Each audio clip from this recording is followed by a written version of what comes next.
the train. Are we on the air? Yes, we are, sir. Oh shit, Ron. I just thought we were talking in private. I wouldn't have said any of these things had I known that we were on the air. I would not have mentioned. I wouldn't have mentioned any of that. But now I guess I'm trapped. I'm kind of like Jimmy Carter when he said that Donald Trump was an illegitimate president yesterday. Oh my God! They said, "Are you saying that Trump's an illegitimate president?" He said, "Well, you heard my statements, and I can't retract them." That's kind of the boat.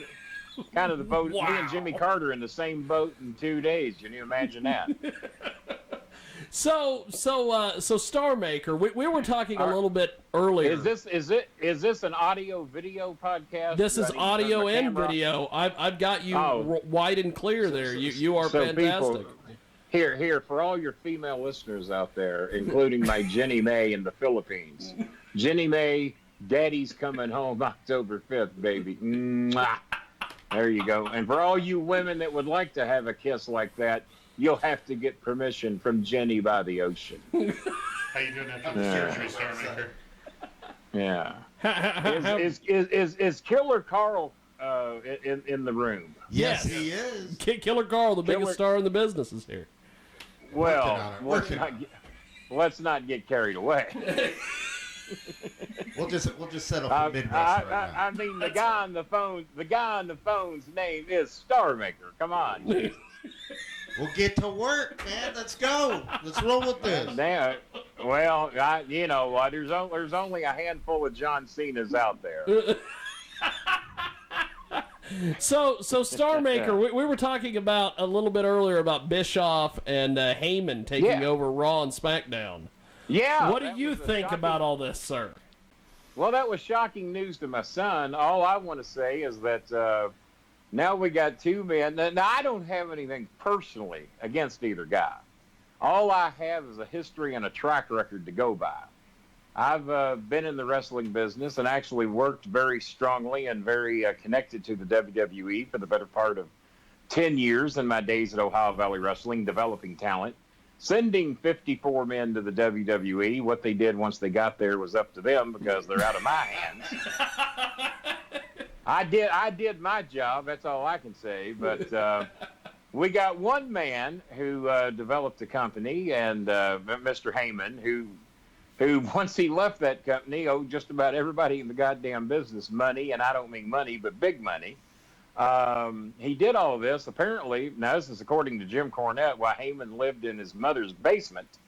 So I wouldn't say that was all that successful in the company. He got a lot of publicity. He got a lot of coverage, and he got the maximum out of 783 fans that would follow him anywhere he went to any bingo hall in the country. So he did a great job with that. And I will say that Paul Heyman is one hell of a promo. He does promos that I couldn't do in a million years because, I just have to fly off the handle and just take what's presented in front of me. I couldn't memorize a script these days if my damn life depended on it. And then we got Bischoff, who basically ran WCW into the ground, couldn't book his mother at an old folks' home, and also has a proven track record. Once people saw Bischoff's product up against Vince McMahon's product when the NBA playoffs started way back when, and then people only had 2 or 3 weeks to only see the Attitude Era. That's when the 87 consecutive week ratings thing came to a halt, and they never ever got it back again. And if you'll remember back in the days, it wouldn't be anything for Raw and Nitro to get 5s and 6s in the ratings, and then eventually it dropped to 4s. And the last I saw, the illegitimate stepchild of the WCW, which would be TNA or what the hell ever they call themselves now, is struggling to get 100,000 viewers on whatever goddamn cable access channel they're on now. They're struggling to get 10,000 viewers. I think that goes to 100,000 homes. It might be, guys. It might be, because I'm going to be honest with you. I have not watched the show since Aaron the Idol Stevens was there doing the gimmick he was doing with whatever the little skinny guy's doing in the WWE now that got beat at his wedding for the 24/7 channel. He was doing the Aaron Rex thing. Okay. Yeah, that 24/7 title. That's very fucking original. Very original. I only remember that being done 10 or 15 years ago. It's sad. That's And the I only don't- thing and getting I over don't- the. Well, I don't remember it being that fucking over back when they did it the first time. So, Yeah. so we'll have a difference of opinion on that. Now, Killer Carl, are you a descendant or a disciple or product of Killer Carl Croup? No, that's not true. You I fake came it, from the you Southern California. I'm from Southern. you fake ass bitch. You fake ass bitch. I thought you were a descendant of Killer Carl Croup, who dominated wrestling in the South, but not Southern California, but the South of And the Memphis, Maritime Tennessee, provinces. Louisville, Kentucky, Lexington, Kentucky, Tupelo, Mississippi, I might add. Oh boy. He looks a lot like And him. I- Hey, that's Southern Tours. Well, I saw the picture. I saw the picture that Jimmy Jaguar or Jimmy Corvette or whatever the fuck he's going by now. Jimmy Opel Cadet. Jimmy Oval Cadet. I sent You know, I sent him that you know- picture of you with the WWX World Title. He was like, Oh, yeah, that who was in like the world 20,000 is Killer going Carl? there. And so I sent it over to him, and it's you flexing the guns with the straps. Yeah, that See, the funny guns thing for was- days. Well, goddamn. Well, do you have a picture I don't have? I don't remember that picture. What strap have I got? And then of course we've got your buddy John Mosier here, JM Steel. Who? What? Who? It's all right. A lot of people say that. Don't feel bad, Kenny. The last I remember, a guy with that name invited me to his bar and was going to give me the royal treatment. And then the last I heard, he's no longer affiliated with that bar. No, that's agreed. Is that Royal the same treatment's guy? Kind of scary thing. Anyway. Indian giver John Moser. That's who you're talking about. I'll still buy you dinner if you come. Indian this way, giver. No The only problem. reason I let him get by with it is because I'm 1/4 Cherokee, and if you're going to Indian give to an Indian, I guess that's okay. Hey, Kenny, quick question here, and what's your opinion? Sure. You were talking about Bischoff and the repeat. Do you think the fact that Well, they hang on. But before you ask my opinion, I'm a little hesitant to give those. But go ahead. Good enough. I'm cool with that, good sir. But no, it's like, do you think they carried the NWO thing out way too long? Because like down in OVW, you kept your whole organization, Bowl and Services, fresh because you were constantly putting people in and out. It wasn't the same like 6 guys all the time. Yeah. And it made it fresh. Well, do you think that's part of it? no, I'm going to have to disagree with you on that because I was told that my job in OVW the day that I managed my first WWE disciple, I guess you would call it, not to steal from the great disciples of sin that produced 1 star.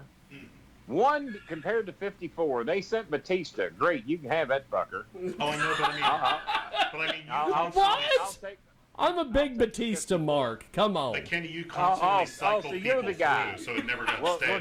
don't. Hey, Jaguar, don't die because then his fan club will break up. Go ahead, Mr. Mosier. I didn't mean to have Jaguar interrupt you Yeah, he's such a with he's such a guy. nonsense like he's a Batista fan.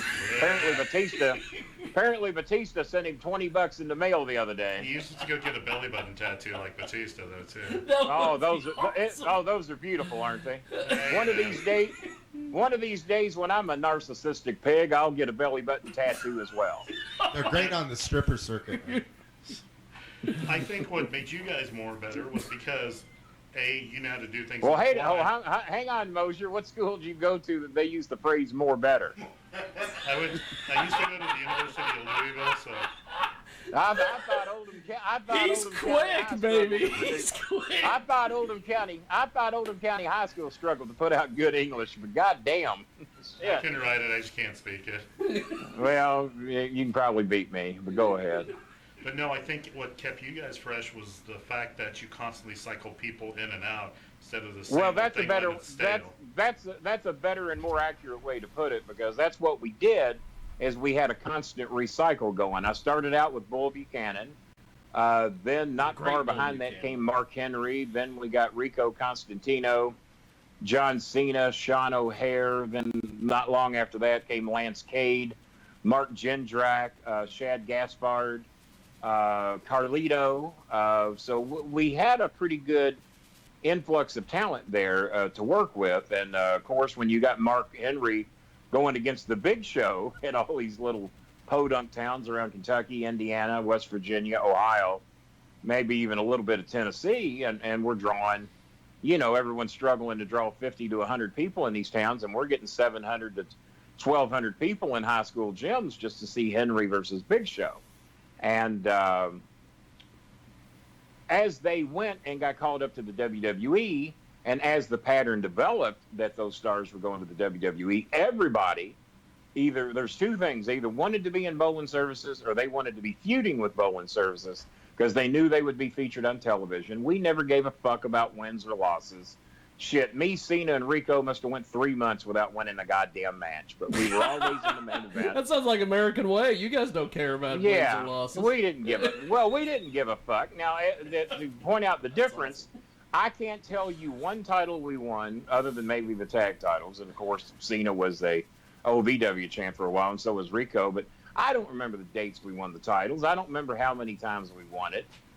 But Cornette, for some fucking reason, I guess because he was never an athlete, never did anything real in his life, he remembers every fake title they ever won, every fake event, all the fake shit he remembers. Now, I remember the real shit that I accomplished in life.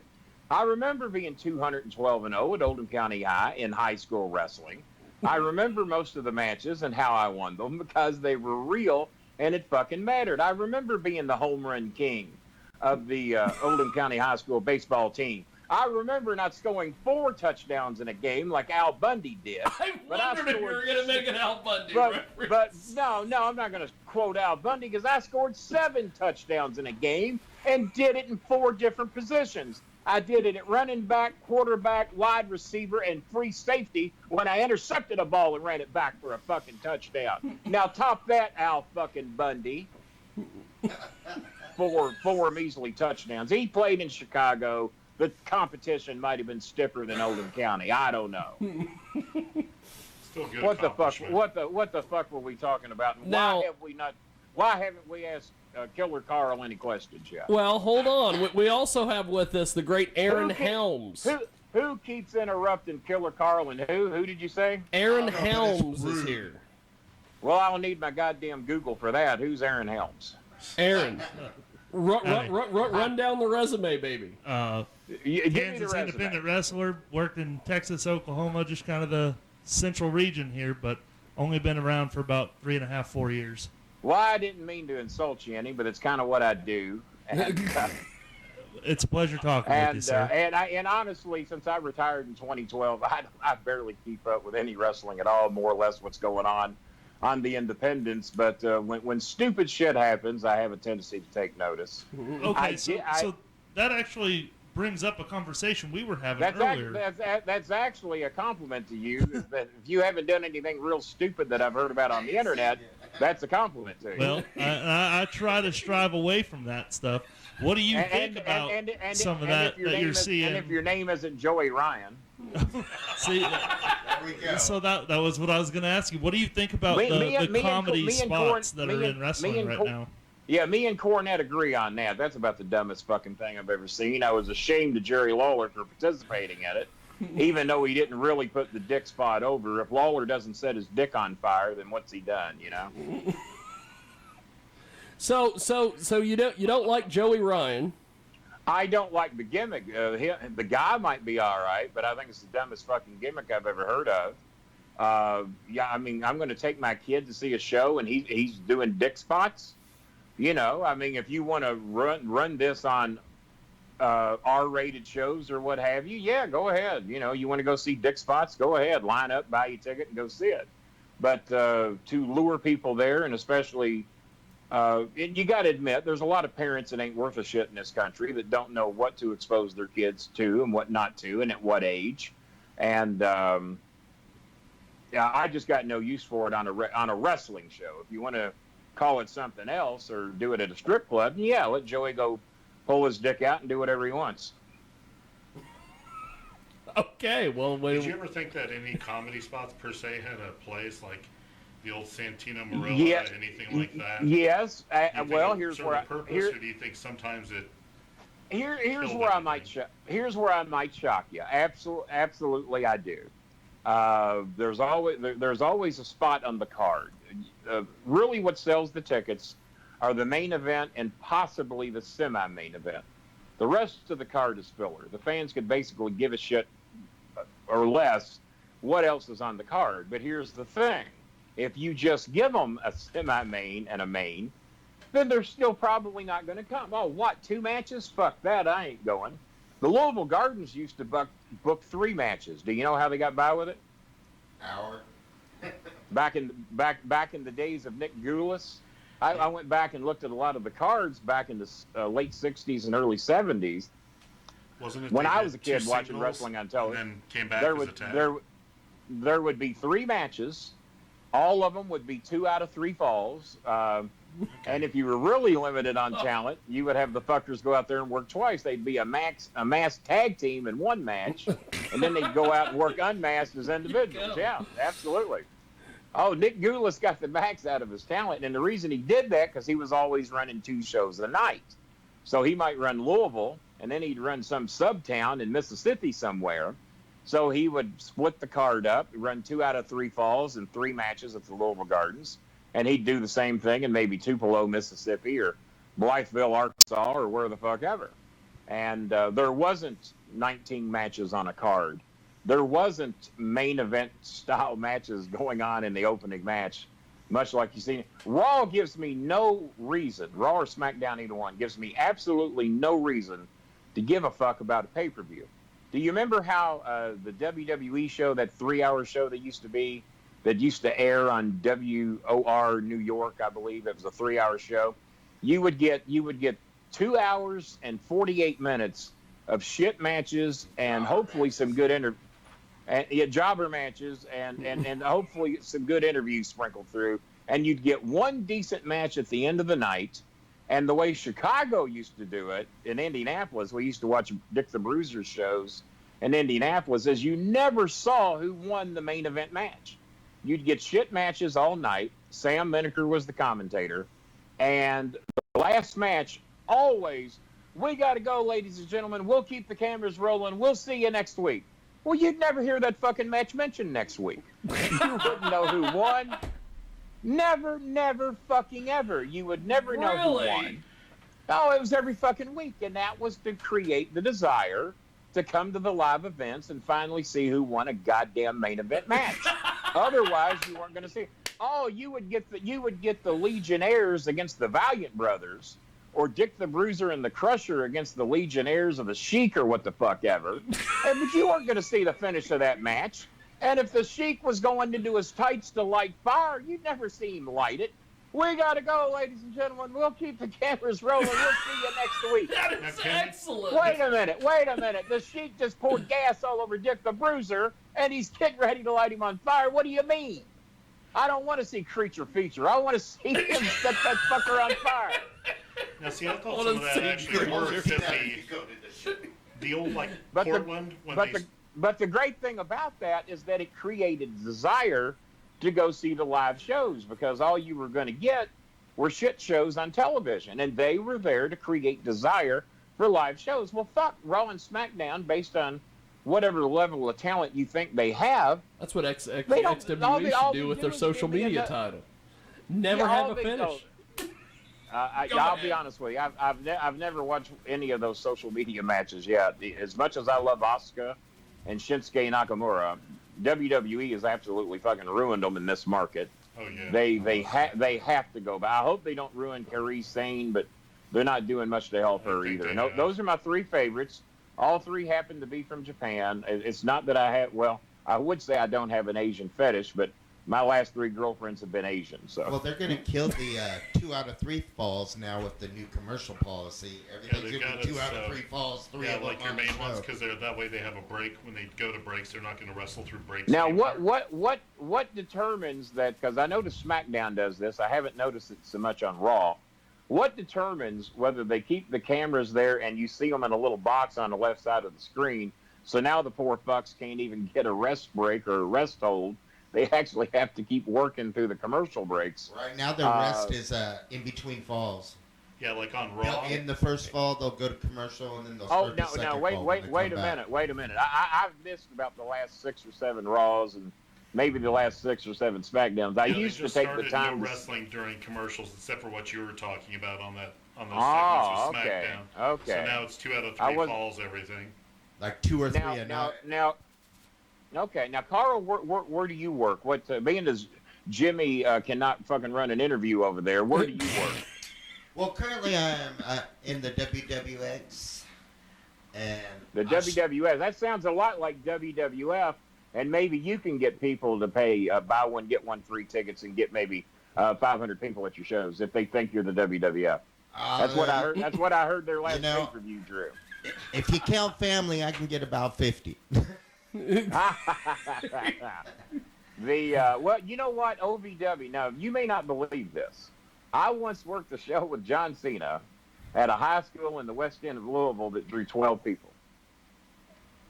I had John Cena, I had Sean O'Hare, I had Mark Henry. 12. I had Bull Buchanan. Now, of course, they had not quite developed into the names that they are now.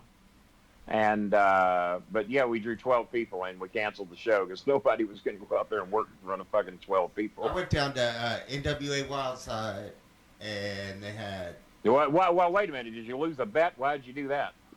Road trip, get experience. I was told I wasn't a wrestler until I wrestled in Georgia. NWA Wildside wasn't that bad. Bill Behrens is a dear friend of mine. I'm just taking cheap shots at everybody. But we had no, you wouldn't be yourself if you we doing TV and we had 3 blue screens and a crowd.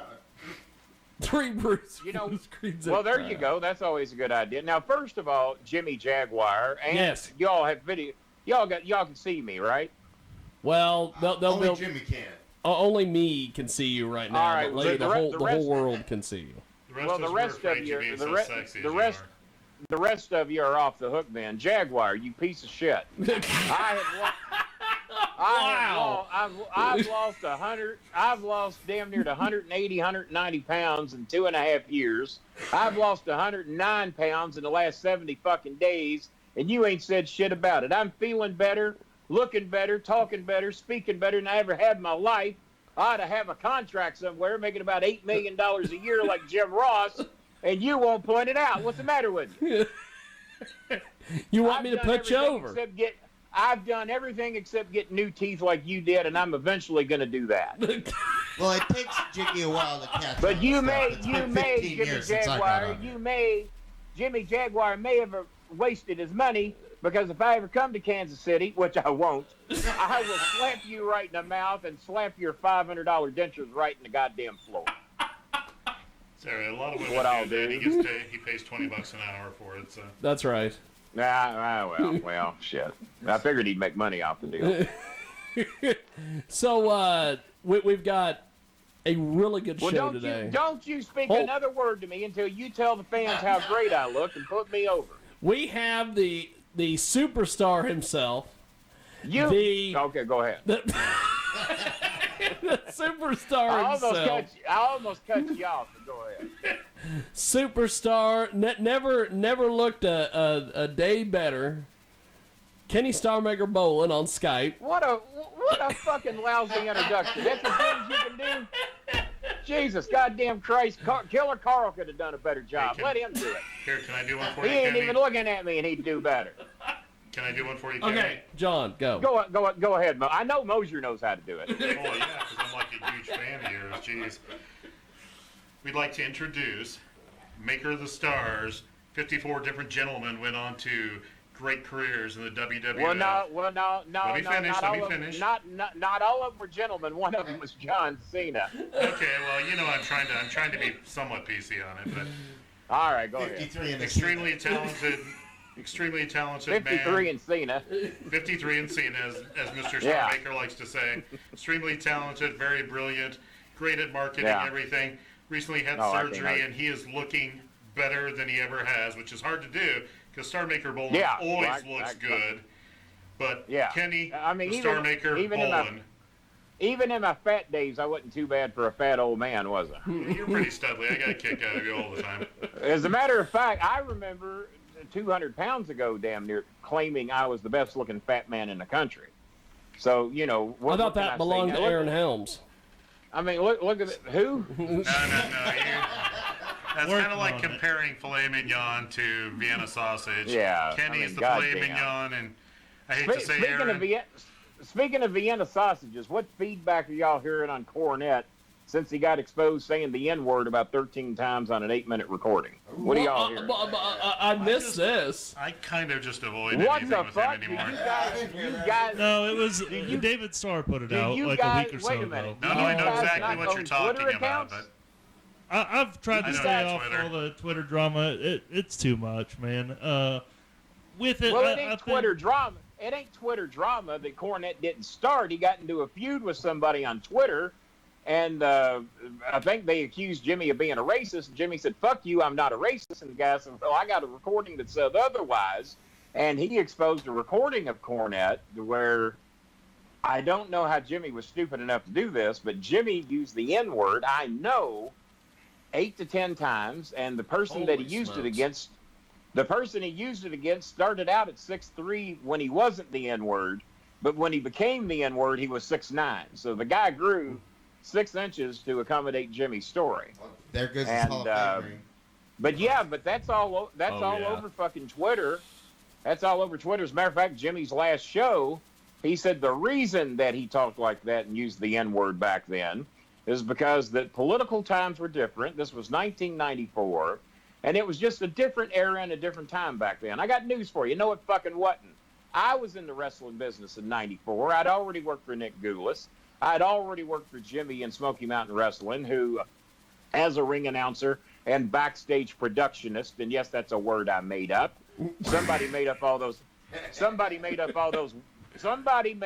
those words in Webster's dictionary. I'm entitled to make up at least 15 or 20 of my own. I'm good with it.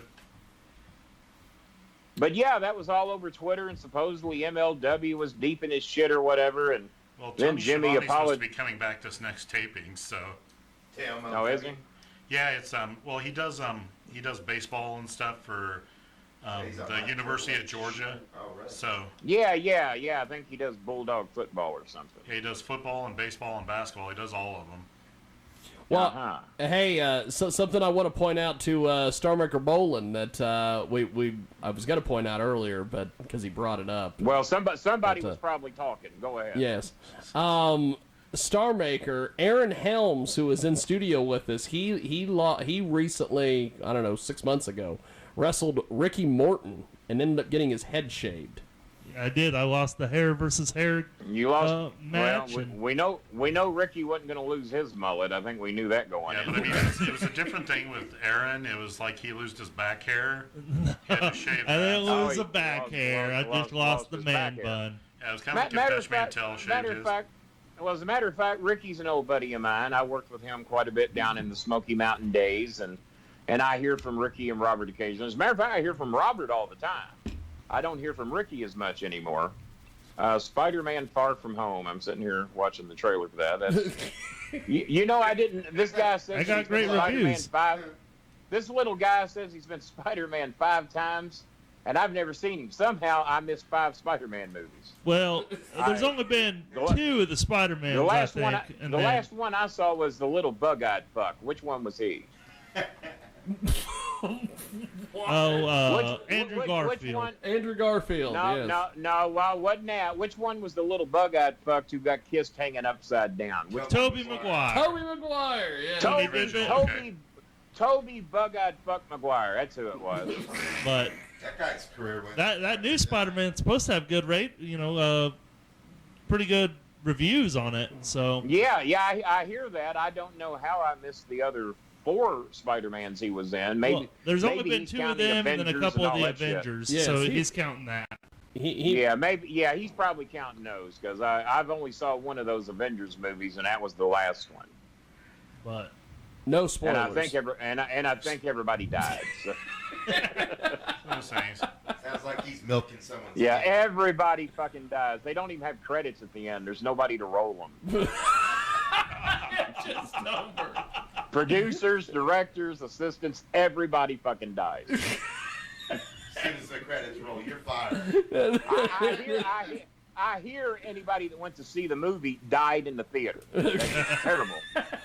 The worst, no audience. I'm glad I didn't go. Well, it took 3 hours, so our bladders died. But Well, yes. Well, either that or died or pissed themselves, one of the two. Speaking of pissing themselves, how you been doing, Jimmy? Pretty good, actually. We Pissing yourself a lot less, I guess. We're having a heck of a ball today. We've got Killer Carl, John Mosier, Aaron Helms from the American Way, and XWE. Hey, Mr. Helms, did you consider swerving Morton and causing him to get his head shaved to see if he'd honor it? no. I mean, Not at all. Let's face it. Morton's about a banana peel away from dirt anyway. You should have just went ahead and fucked him over. Then everyone in the wrestling world would have been on Twitter talking about me being an asshole, and I don't need all that. Ricky Kansas drama. Little Ricky Morton's going to be in my shit if he hears this show, is all I know. And Cornette's going to be, why? Cornette's going to be, why is Bowen on here talking the truth on me? God damn it! Let me throw a TV out the window. Every time Jimmy gets mad, he breaks something expensive in his house. How fucking smart's that?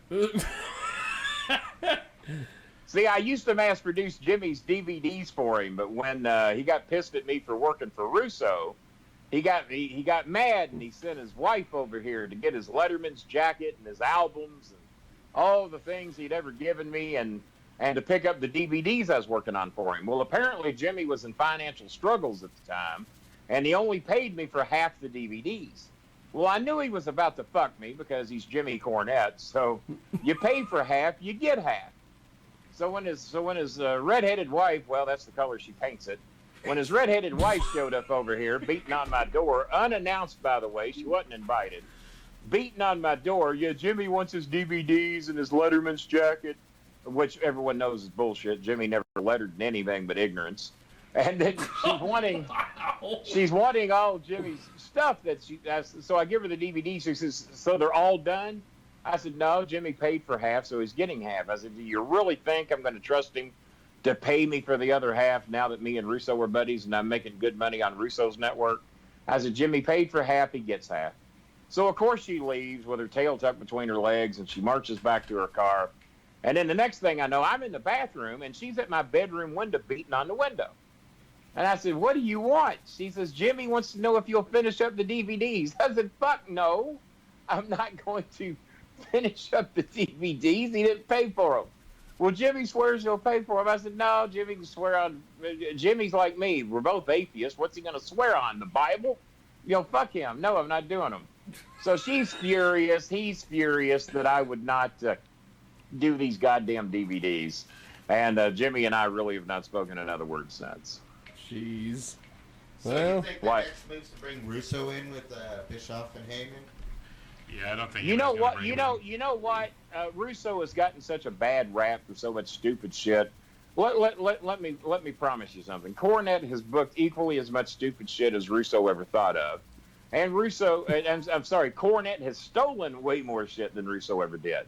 I had a show I did with Bill After once, to where I said, you name me the great thing that Cornette booked, and I'll tell you who did it first. Oh, so they start naming shit left and right, and I'm telling them exactly what promoter did it, who did it first, and why it was better when they did it. And then they come up, oh, well, I know this was a Cornette original. I know this is real. And the Cornette come up with this. I said, what's that? They said the scalpel match. I said, you got to be shitting me. I said, number one, I was at the scalpel match. Number two, I was at the first time they did it in the early 1970s when it was Al Green versus Jerry Jarrett, but there's only one difference. Neither one of those stupid fucks were stupid enough to jump off the goddamn scaffold and break both their goddamn knees. Right, hanging from the middle of it. So no, it's not an original idea. It's an idea he stole but could not execute as well as Jerry Jarrett did it. And didn't So Dundee no, and Jimmy's never had an original booking idea in his life. I'm not talking behind Jimmy's back. I told this to Bill after when Jimmy and I were friends. I told it to Jimmy's face when I were friends. My son did a Reddit story that he got all kinds of heat for from the cult of Cornette, who downvotes my son every time he goes on Reddit. There's two people that know Jimmy better than anybody on the whole fucking planet. That's me and my son. My son's known him for 32 years. I've known Jimmy. We've been friends for 43, 44 years. The only person I've known longer in the wrestling business is Jerry Lawler. I met Jerry Lawler probably 2 years before I met Cornette. And I love it when people try to tell me how Jimmy thinks, what he's really like, what he really does. Jimmy has basically been a shit human being his entire life that I've always put up with. I've always let him get the best of me once he got in the wrestling business. That shit didn't happen beforehand. But when Jimmy was in the fake business, I had to put him over all the time. I had to let him get his way, or else I wouldn't be getting any fucking television time. So I basically become his friend by letting the little baby have his way from the first day he got in pro wrestling and thought he was a big deal. Well, now he's been out of wrestling for quite some time because Jimmy doesn't know how to play with others. Jimmy doesn't know how to get along with anybody, and Jimmy always knows better than the next guy. Jimmy like can he's always living book the a better show. And the reason that Jimmy hates Russo so bad is that WWE chose Russo over Cornette and sent Jimmy home, and TNA picked Russo over Cornette and sent Jimmy home. Why? Because the wrestlers did not want him there. Jimmy was an irritant. He was a backstage poison, and he just fucking talks down to everybody. And the only way you get to do that is if you're the boss and you have a fear of losing your job. Sounds like me and Cornette need to hang out more. Jimmy's never told. Well, you can hang out with him if you want. I freed up a slot for you. So if you want to hang out, with a little racist N-word popping mouth shit, you go right ahead. I will not be there. Wow. By the way, you don't think too much of Muslims, gays, or transgenders, or the blacks apparently. So if that's the type of guy you want to hang out with, you just rush your little right ass over to Middletown and knock it. Well, you'll have to climb his gate that doesn't work. He ordered a $30,000 gate he can't get to work. My son drove by there the other day. Him and Russo were going to pose for pictures in front of Cornette's gate, and I begged them not to do it because that would have finally put Cornette over the edge and probably caused him a heart attack. I don't wish the boy any death or anything, like he just did to my friend Russo. Jimmy's now selling a shirt with a smile on his face to where he's pissing on Russo's grave. Yeah. So Jimmy apparently can't make enough money on his own. No, well, I didn't miss it because some fans sent it to me, and he's bragging about it on Twitter. Yeah, that's one of the guarantees he gives. I despise a lot of people in the wrestling business. I've met a lot of pricks. Met a lot of people I can't stand, but I'm never going to make a fucking Reed? dime. I shouldn't say that. Maybe we're keeping it flexy here, baby. Not yet. No, but I have met Bob Holly, and that's good enough. So I met Bob Holly. He wasn't that bad. So if I'm not going to print a Bob Holly shirt with me pissing on his grave to make money off Bob Holly, then I'm not going to do it to anybody. Now, if I were, Bob Holly would be my pick. But you know what's funny is that Killer Carl and John Mosier were on a show where Bob Holly was booked. Oh Jesus! Well, I feel sorry for you. Well, Al Snow was there too. Yeah, Al Snow Bob and Jerry Holly Lynn is were the there. Bob Holly is the biggest prick I've ever met in the wrestling business, bar none. And I've met everybody. I've worked with everybody, and he was the most miserable prick that WWE ever sent us. He naturally didn't like me because he was scared to death I was more over than he was in OVW. Well, that wouldn't have been hard. Because nobody in OVW gave a shit about that prick. Now, here's one thing I do.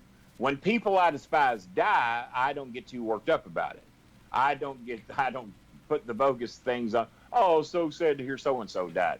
No, good riddance. I hated the motherfucker when he was here, and I'll hate him once he's gone. Jesus. But I'm not going to print a shirt about him.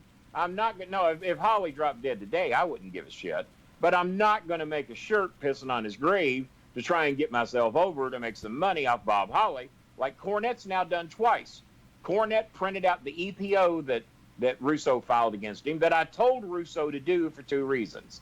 I told Russo to file the EPO, 1, because Cornette's about crazy fucking enough to come to Evansville and shoot you. And number 2, Sissy Boy Cornette can't do any prison time. Jimmy's never been in a fucking real fight in his life without his tennis racket.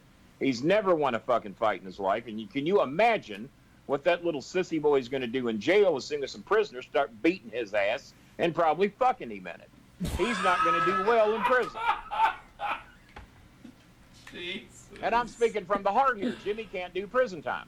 I loved Jimmy for 43 years like a brother. Well, guess what? Now I don't speak to my brother either because he's a piece of shit fucking Donald Trump supporter. My brother Go. My brother cheered when the gays got killed at that club in Orlando. My brother thought that was funny. My brother also thinks it's funny when anybody that wears a towel on their head gets killed. And I ain't got time in my life for people like that. I've made that clear on Facebook. I've made it clear on Twitter. And I've made it clear about Cornette with anybody that buys that fucking shirt. I said, if you buy that shirt, fuck you. I don't want anything to do with you. I don't want you following me. I can assure you I won't follow you.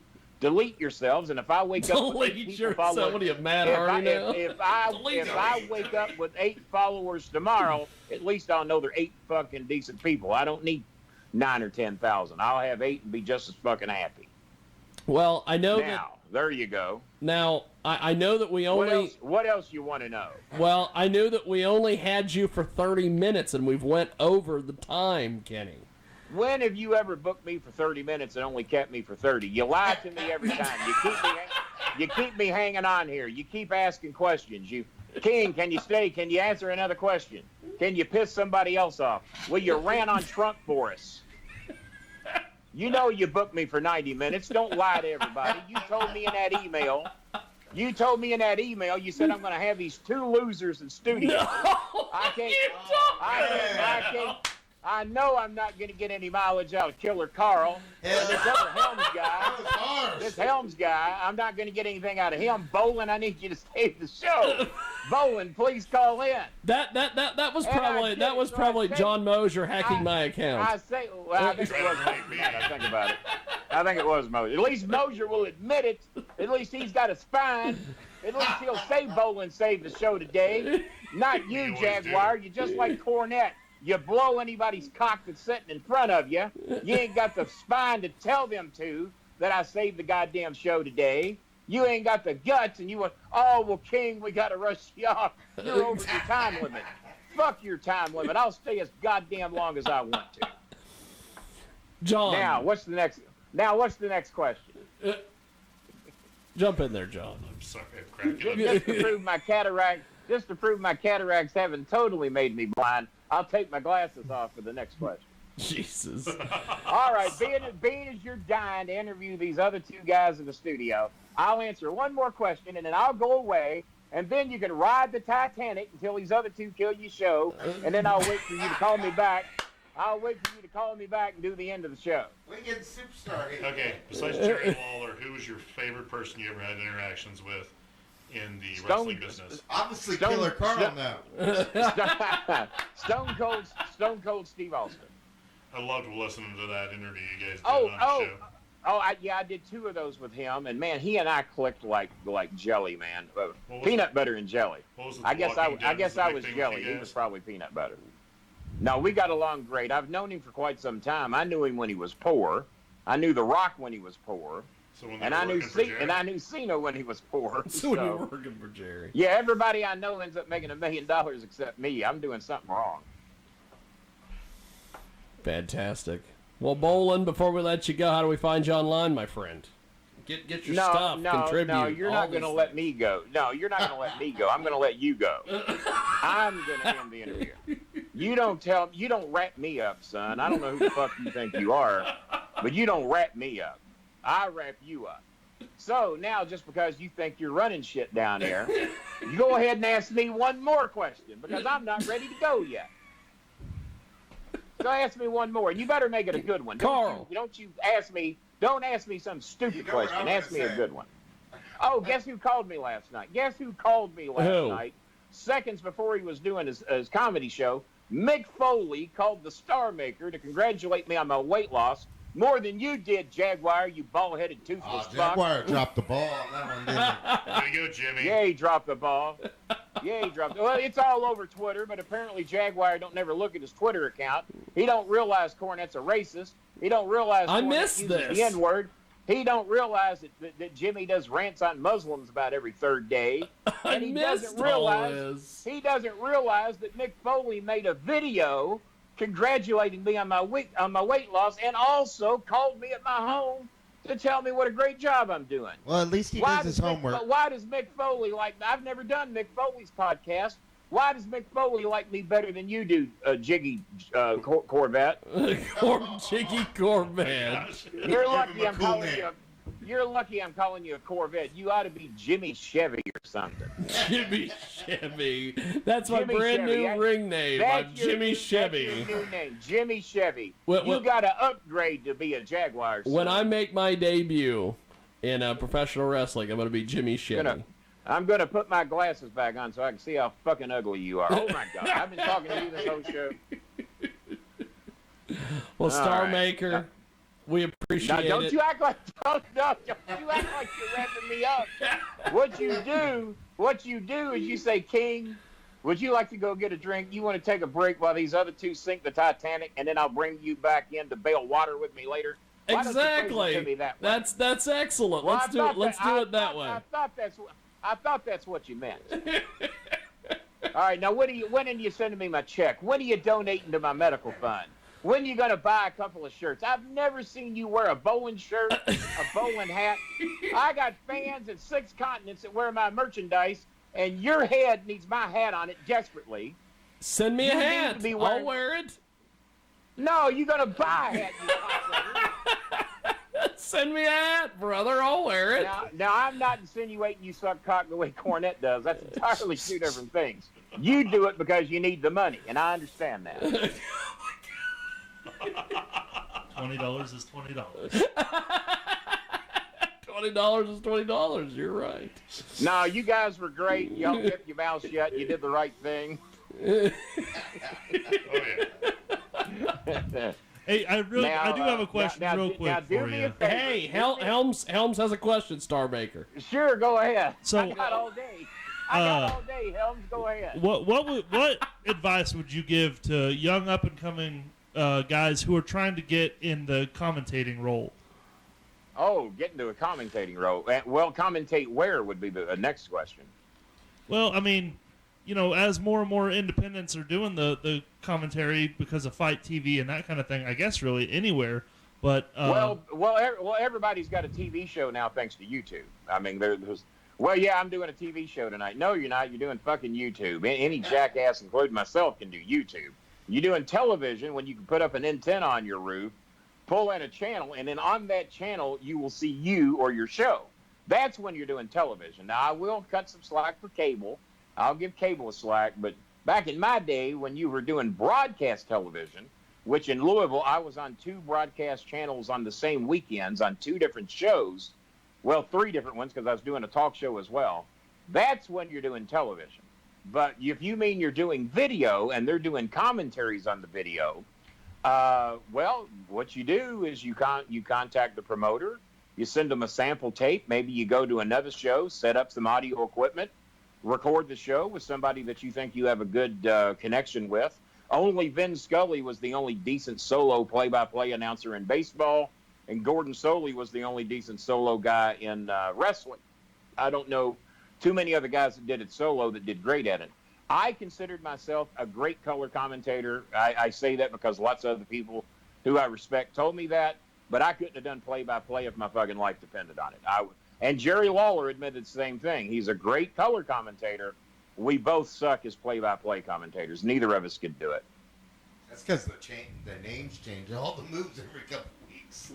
But make a good sample tape, and if you impress them, they'll hire you, or have you work for free like everybody else in the goddamn business does these days. Here's another thing that I'm going to advise to you: do not work too goddamn many shows for free if you've got some experience and if you respect your talents. people have watered down the business so bad now that even the named stars have trouble making any money because so many people would do this shit for free now, or do it for $20 or $30 or $50 or whatever. I don't leave my house for less than $250 in Louisville, and if I'm leaving the state, I'm getting $750, or I'm not even fucking doing it, because you have to put a value on yourself. And if you once you establish that you will work for $30, that's all anybody's going to offer you. And now I understand when you're starting out and you're trying to get known, yeah, you got to take whatever fucking chicken feed they'll give you. But once you've established your talent, and it's like Kenny Omega. Do you think Kenny Omega's ever going to work cheap on a show for a long, long time? Kenny Omega has established his value. He's turned down WWE more times than I can count. And now in retrospect, Shinsuke Nakamura, Asuka, and Kairi Sane probably all should have done the same thing. But because they're mentally preconditioned to think that you're not a star until you're on the WWE, they all do it, devalue themselves, and probably make less money in the WWE. Who was it that just recently left? Did you all ever hear why the third hombre of the Shield left? What's his name? Oh, Moxley. Yeah, he's John Moxley. Dean Ambrose. Dean Ambrose. Dean Ambrose. Why? Does anybody know why he left? He was getting more TV time than he deserved. I'll tell you that. Well, he was making good money. He didn't like the way creative was, so he waited out his contract. They were and then left. Well, you have to determine, do you like well, they were putting him on television, and that's a whole lot more than I might have done with him. I was not that fucking impressed. He for some reason thought he was Terry Funk, and there's only one Terry Funk. And if you don't do Terry Funk well, then you can't do Terry Funk. Jimmy Jack Funk didn't do Terry Funk well, and Dean Ambrose didn't do Terry Funk very well. So if you emulate a star and you try to be that star, like how much I admire Jerry Lawler, I wanted to be the king of managers. I had no desire to be the king of wrestling. There's already been a king of wrestling. Well, guess what Jerry Lawler's never done? Jerry Lawler's never managed. And I'll tell you all day long, I can be a better manager than Jerry Lawler. But Jerry would have been a good manager just due to his speaking ability alone. But for some reason, at 70 years of age, Jerry Lawler still thinks he's the king of wrestling. And he don't look too bad. You know, I wish the fuck I'd look like that at 70. I'm just trying to make it 70. So, well, you guys have took up enough of my time today. I told you I was only going to do the show for 15 minutes. I gave you 15 minutes, and you guys took advantage of me. You raped me like that lady got raped by Donald Trump recently. Jesus. Pulled here. Did you hear the jab she took at Trump? She pulled down my tights, and he put in his penis. I'm not sure if it was all or half. She took a jab at him and said he had a tiny penis. I don't know That if is he gave me all. funny. I don't know if he gave me all of his dick or not. How much of an insult can that be?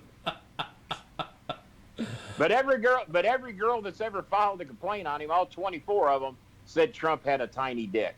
Let me tell you one last scenario before I go. When one person, quit begging me for more time. I only got so much time.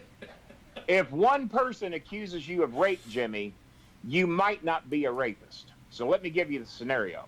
If one person, Mr. Killer Carl or Mr. Helms, accuses you of pooping in their sink, listen to me carefully. This is going to be the most valuable lesson I can ever give you. If one person accuses either of you of pooping in their sink, you might not be a sink pooper. But if 24 people accuse you of taking a shit in their sink, you, sir, are a sink pooper, and you can't deny it. I'm denying being a sink pooper, man. I quit drinking 2 years ago. Ain't happened Well, since. if you have, since. you know what? I've talked a lot of shit on you guys, but if you quit drinking 2 years ago, glory hallelujah. I've never smoked, never drank, never done a drug in my life, but I admire those who get addicted and give it up. I admire that. God bless you, even though I'm an atheist. Like, in other words, who gives a shit? I admire the sink. I don't know what I admire most. The fact that you gave up drinking or that you quit shitting in people's sinks. It's a toss-up. It kind of was hand in hand. It was hand in hand. Well, no, actually, was hand in actually, it went turd to sink. If you want to be accurate, if it went hand in hand, you're a nasty shit sinker, a sink shitter. I'll give you that. Sink shitter. Sink shitter. That's a great gimmick. The best advice I can give you two: don't be known as a sink shitter. Advice well taken. If you get to be known as a sink sitter, I'm sorry, a sink shitter. I have 4 teeth. What can I tell you? If you get that reputation, you will get booked on a lot less cards. I'll tell you that right now. I fit right in with Joey Ryan. It's just like Well, man, hey, here's your finish. You pull Joey Ryan's dick and you take a shit. How's that? I think we're taking this to the next level. All right. Well, I'm done with this goddamn show. Y'all pissed me off, made me angry, made me talk when I didn't want to talk. So I'm just going to turn it over to you guys, and I hope you don't ruin my show. Well, thank you. Thank you, sir. Wait, God. Have a great day. No, don't tell me to have a good day. I tell you, good day. I said good day. Fantastic. There he goes. Starmaker bowling. And heck of a deal. John, what did you think of Starmaker? As always. I always get a kick out of Kenny Bolin. I like the fact he's not afraid to say anything. And he doesn't take himself And too seriously. he's very honest about stuff most of the time. It's like when he's talking about Cornette, I mean, Cornette's got a lot of knowledge, but he's also the biggest hypocrite there ever was in pro wrestling. You know, he talks about like, oh, well, you're a xenophobic thing. It's like, yeah, Cornette, we've got 8 minutes of speech you using the N-word liberally. See, I have not heard this. I have to go look this up. Yeah, it's a unique story. Yeah, I mean, but the whole thing is, Cornette is the biggest hypocrite I've ever heard on the air. Yes, he's got a lot of knowledge. Yes, when he talks wrestling and wrestling only, he's actually interesting to listen to.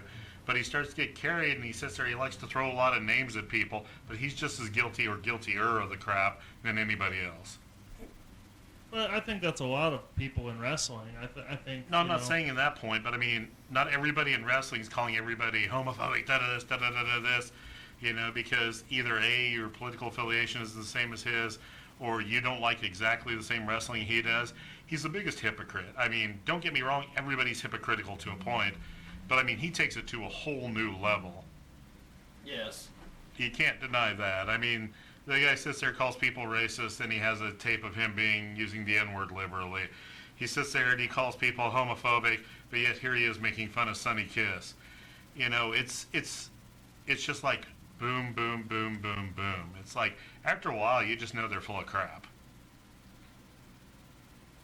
I got no comment on the matter. I don't know him, so I know really just because if I don't personally know you, I'm not gonna judge your intentions. You know what I mean? So until I've been there around you while I'm saying when you've got a guy that's known him all his life and was his best friend for 40 some years, and now they don't even speak, kind of gives a little bit more credence to it. Oh, I mean, I believe that for sure, but Well, he's in that little protective bubble that Southern wrestling is back down there. So when he comes out and he sees what other people are doing in other territories or other areas. Well, I mean, just I'm not doesn't saying I click disagree that with everything old he style says does. on wrestling. I'm talking about how he sits there and chastises and, you know, throws, you know, names and stuff at other people when he's just as guilty or guiltier of it than they are.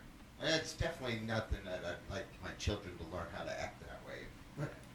Yeah. Yeah, I mean, you can I'm sit lucky there. I don't have any sex trophies at this point. Oh, well, mine's going to be coming up kicking you guys' 25-year-old ass here soon. Gavin Weber, he's ready. Yeah. But What? Who? What? His son. What's going on? Killer Carl's the son boy. is going to step at the ring here The shortly. Shamrock Look at FC that. 170-pound champions ready to start wrestling with us. So, Maybe he's maybe going to he- be up maybe at he the can- Kansas Wrestling Alliance training This is a- facility this is a badass kid, too. Tuesday, Thursdays, and Sundays. There you go. Shameless Tuesdays, plug. Thursdays, and Sundays. head trainer Bill Simmons, and then we got who else helps train up there? Paradox does some of the cardio workout. And then on Sundays, I believe the Blue Collar Brawler helps run some drills as well. I didn't know Shane came down there. Yeah, he comes down every Sunday, and then I try and help them creatively with character design and promos and stuff. Look at that. Not that I'm necessarily a great point of contact on it, but when it comes to Big characters, admirer of yours. I do know a little bit I about. really am. I love his American way characters. thing. I love it. Well, I appreciate that, JM, and I appreciate sitting next to the man over there in the Look at that. PCW, Prairie Championship Wrestling, PCW. for those who aren't following us, right here in Salt Lake City, Hutchinson, Kansas. Salt City, not Yeah, Salt Salt Lake. City, not Salt Lake. That's That's Utah. That's Mormon That's- country. We're not there. We're in the Amish country here, not in the the Amish not the country. Mormons. But Salt City, Hutchinson, Kansas. I like sitting next to JM doing the. He does my color commentary while I get to do the play-by-play, and I think we make a pretty good team. First time around was a little Steele. awkward, but we were just feeling each other out. Now it's been pretty good. I just love throwing stuff his way when I get him speechless. It's hilarious. Well, it does throw me off, and it's different. It's a different aspect of the business to do commentary, and I think so many people think it's really easy to do, and No, it's not. tough. And especially if I don't have the card in front of me, that is so hard. Yeah, tell me about it. That's the reason I'm glad I do color. well, and it's ask you like- why there's such thing as a back elbow when there's no such thing as a front elbow. I mean, It's that an was elbow. that is true, and but you know that's neither here nor there. That was a yeah, neither here nor there. But, you know, one of the things that I've tried to kind of evolve into, I went to a Bob Evans seminar when I first started out, and he asked, you know, he basically was telling everyone, like, what value do you bring to the company that you work for? And I know I bring value as a wrestler, but I also know that we have tons of talented wrestlers around here, and sometimes you're not going to be able to be on every single card, or you kind of do devalue yourself a little bit, as Kenny was saying. The other thing, though, with that was, Taking more of an agent role in the back. well, I wanted to learn all the aspects of the business. I'm a student of the game. I wanted to learn the promotional side of it, which I am very proud to say that the first show that I've ever is kind of my baby. It's XWE promoting it, but it was something I went out and I found and I put together. We've sold 142 tickets pre-show, and we're still 2 weeks away. Holy smokes. And that's in Pittsburgh, Kansas, at the Kansas Crossing Casino, July 6th. So I guess we're a week out, but we've sold. We're in the black. We've already made our money. We're in the black. So, but I wanted to go out and I wanted to learn the promotional side of it and the advertising side of it and the analytical numbers side of it. I also wanted to learn, you know, the stage crew side of it because I am big on production, and there's some great production around here. I believe our production at XWE is one of the top around out of any independent, you know, that you'll find here in the Midwest. Our opponents, you know, in Salina, Kansas Wrestling Revolution, also guys that have great promotion, and they spare no expense on it. And so I'll put them over on that. It's something, you know, that me and some of those guys that work over there, we see eye to eye on. In the Oklahoma territory, there's, you know, obviously Jerry Bostic's World Class Revolution that always Yeah. had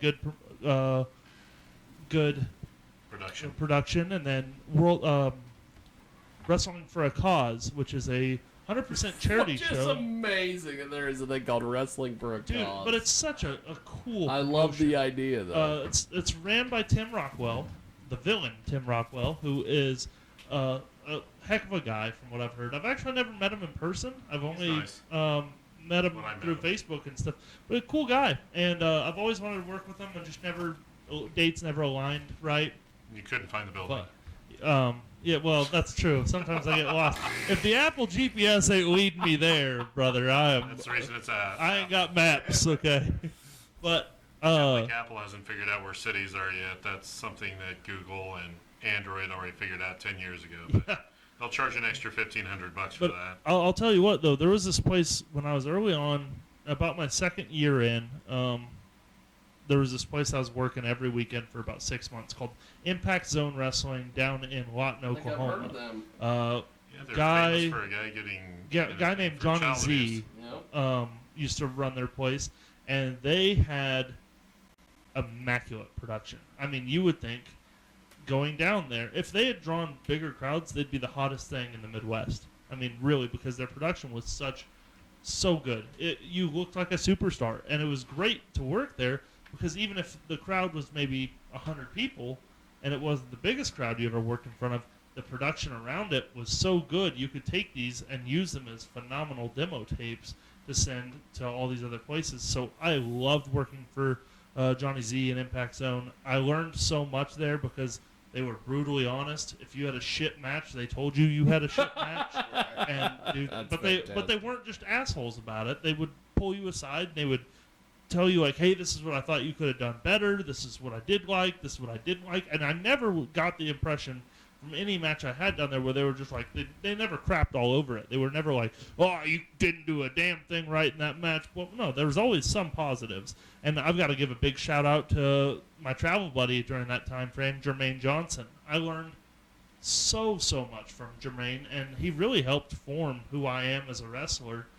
Jerry Bostic was a guy that gave me a shot on a handful of shows, and really I learned a lot from him. So, you know, I owe a lot of my career not only to Kansas wrestling, but to the Oklahoma wrestling scene and the North Texas wrestling scene for what they've taught me, and allowed me to do, and kind of opened their doors on teaching me not just the wrestling side of it, but the numbers side of it and the production side of it. And Plus, then you got to deal with that commission there. yeah. Well, and now PCW has been gracious enough to give me the opportunity to knock off another bucket list and be a commentator and learn the booth side of it, because there's a lot of damn work that goes into that. And Hey, the only thing I would say, and I've mentioned it to him, was it's easier to do a great commentary job when you're looking at the exact same action on a screen that you're trying to commentate. yep. If you're trying to do it blind, people that you're trying to commentate to don't see the stuff like you need to. It's like if you're going to have people do commentary for you, they need to be able to see exactly what it is. Right. That's the only thing I will say. So you're talking about having like monitors there for us. Well, yeah, so you know exactly what the thing is. It's like if Jerry Lawler and Jim Ross didn't have their monitors in front of them, yeah, they'd still do a good job commentary, but they might be talking about something that they're not showing on TV. Right. You And- got to commentate to what's being shown. Well, and as the production at PCW grows, which it is, and PCW is growing, you know, I think more and more of that will be implemented. And shout out to Adam Pena, Mitch Bass, Oh, and I love Mike them. Those guys, they- for sticking with it, because it's easy to run a show or two and then fall off the face of the map. Yes. It's very easy to do that. It is not easy to run month after month after month and continue to build, especially when you are in a venue that doesn't necessarily allow you to build as Yeah. much as you it's could. a Conducive. very limited venue for And they're working on that. And me and Adam have had many talks where it's like, hey, you know, here's how we grow this. And that's what I like about Adam is he's kind of like me. He's got a sales background, and so he is one of those guys where, you know, if I pitch ideas to him about, hey, this is what I think could help you grow, he doesn't get offended. He doesn't think I'm telling him, hey, your product sucks or anything like that. He sees it the same way I see it, in that, hey, man, we love this business. You know, all Kansas wrestling we love, and we want to see grow, and just, you know, we want to see more people have opportunities. And so he doesn't get offended when I give him suggestions on that stuff. And, you know, part of that's just how you go about it. There's positive positioning and all of that too, because there are things that I think suck in Kansas wrestling. There are things that I'm not a fan of, but I work very diligently not to bury anyone or any product, even if I'm not in Even a if it's not business common. cahoots with them. They might be my competitors, but you Yeah. won't hear me bury my competitors, man. It's not my thing. Because even if I don't like what they're doing, maybe somebody else does. And if that fan is going to get into Kansas wrestling and get exposed to some of our guys, then it's better for everyone. Right, it's really going to do you no good to bury anybody in Right. the market. And some people, I think, just don't take those ideas. They think that you are coming off as maybe a know-it-all or being very pushy, and it's not that I'm pushy. It's that I have experience in these different roles.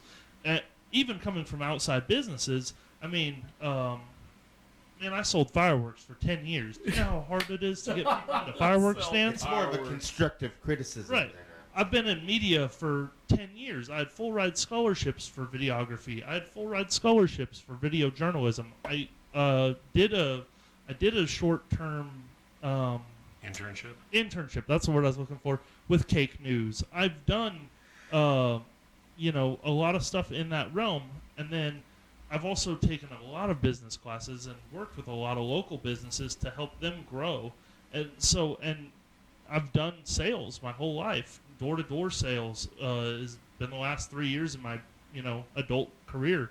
I've done over-the-phone sales, cold calling businesses, worked in so many different avenues of it, and been on teams to help grow specific advertising markets and help grow specific facets of businesses, that it's my passion. And even not as much as wrestling is, but pretty close. I'm equally as passionate about the analytical side of, hey, how do we get that extra fan in the door? How do I get that soccer mom that thinks wrestling is stupid and doesn't like that her kids... No, because how often do you hear moms that are like, well, that's stupid. I don't like that my kid watches that on Monday night. How do I get that mom to come to the show and bring her kid and then fall in love with the product? Because the moms that are the biggest XWE fans, and I'm going to speak from XWE here, the parents that are the biggest XWE fans were never wrestling fans. They were not people that were watching Monday Night Raws. They were not people that were buying your Kenny Omega t-shirts. The people that are the biggest XWE fans that I know I can count on to be there, and they're going to get excited, and they're going to bring their little ones, and they're going to tell their neighbors and their neighbors' neighbors. It's because I sold them an experience.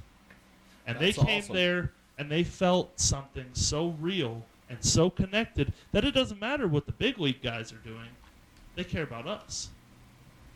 Because you're there, you've also got to make it affordable. Around here, people aren't going to pay $15-$20 a ticket. No, well, Because, I mean, why would you pay that much to see... I mean, don't get me wrong, because